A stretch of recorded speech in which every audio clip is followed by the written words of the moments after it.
sort of an adventurer. You talked about you living on a boat for a time and working in. Now, again, some of this is in your book, right? No. No. No, because that's interesting. Nothing interesting. Yeah. Okay. Should appear in this book. But yeah, I was a bit of a scapegrace when I was a boy. What? I'm sorry. Scapegrace. Scapegrace. A troublemaker. I'd never do well. So I'd travel from place to place, cause havoc, and move to the next town. Like a traveling sort of salesman who, right? More like a criminal drifter.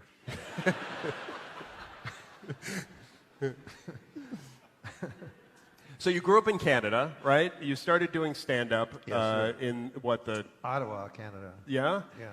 And, but... Just by accident, I never knew there was such a thing as a person that could work in comedy. Like I thought, I had seen The Tonight Show with Johnny Carson.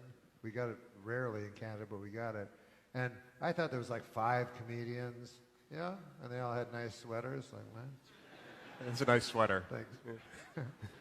And that's what I thought. And I didn't know that there was this subculture of comedians that traveled all around telling their, rather unseemly jokes to, drunk patrons, and tried to hit on waitresses and asked if all the food was free. So then when I found that out, I said, that's great, because before that I only had jobs, I only had manual labor jobs. And like what? What's a real job you did that you would call manual labor? Well, the cooler ones were like I was a chokerman for a logging company. And, a what? It's a person that puts it doesn't matter. Okay. It's a thing where a goddamn tree can fall on you. Okay, all right, fine. Every week, okay, hey, where's Pete? That tree fell on him.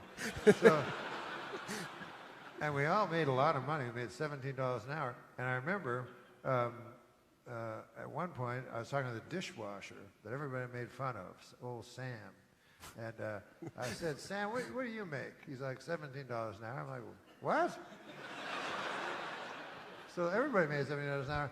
So then I was like, I want to be the dishwasher. It turned out there's a huge waiting list that included almost everyone in the logging camp. They wanted to be a dishwasher. Yeah. Because when you were washing dishes, the likelihood of a tree falling on you was highly diminished. So you go to you start doing comedy, and what is interesting to me is we hear about this. Cocaine is not working. I just want to say, I don't really know about your personal life here, but I've been with you for hours and hours and hours. I'd say what? We've been together, yes. And I've never seen you take a single sip of alcohol, right? No. Yet I read the internet. Do you go there? What's that? The internet. Do you see? The internet, yeah. sure, yeah. And every time you do anything, people say, "Oh, he's drinking. The man's drinking again," right? Yes, sir. And when I do stand-up, I go, I don't drink. Ah, ha, ha, ha.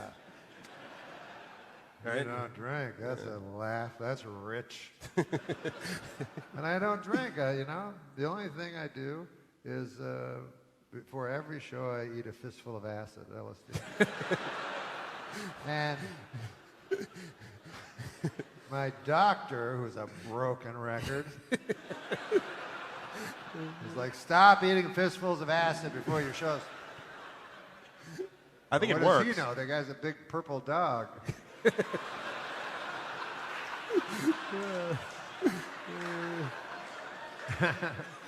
Well, lots of steps to that one. That was good, yeah.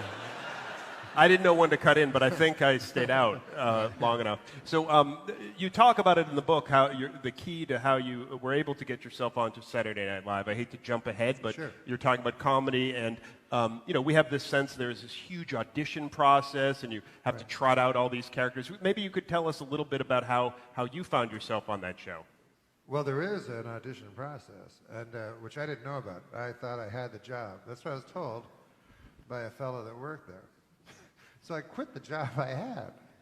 I worked for the Roseanne program. Yeah, you were a writer on Roseanne first. Yeah.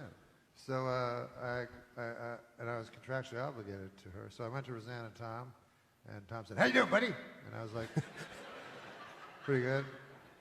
He was like, "So what's going on?" A lot of that kind of stuff. So I always thought it'd be good to have him and Tarantino. Like he's like, Tarantino's like, yeah. So, anyways, they were kind enough to allow me to go to Saturday Night Live, you know, which was very sweet of both of them. And so I left. I moved to New York City, and then this girl, Marcy Klein, said, you know, tomorrow you have to meet with Lauren. And I'm like, what's that all about? She goes, well, that's the, you know, the job interview. And here I'd quit my job. Yeah, and a good one. Yeah, so I got really drunk, forgetting I had to go the next morning to do my job interview. And anyways, I went in, and Lauren and I had a fine talk, you know. He was he's also from Canada.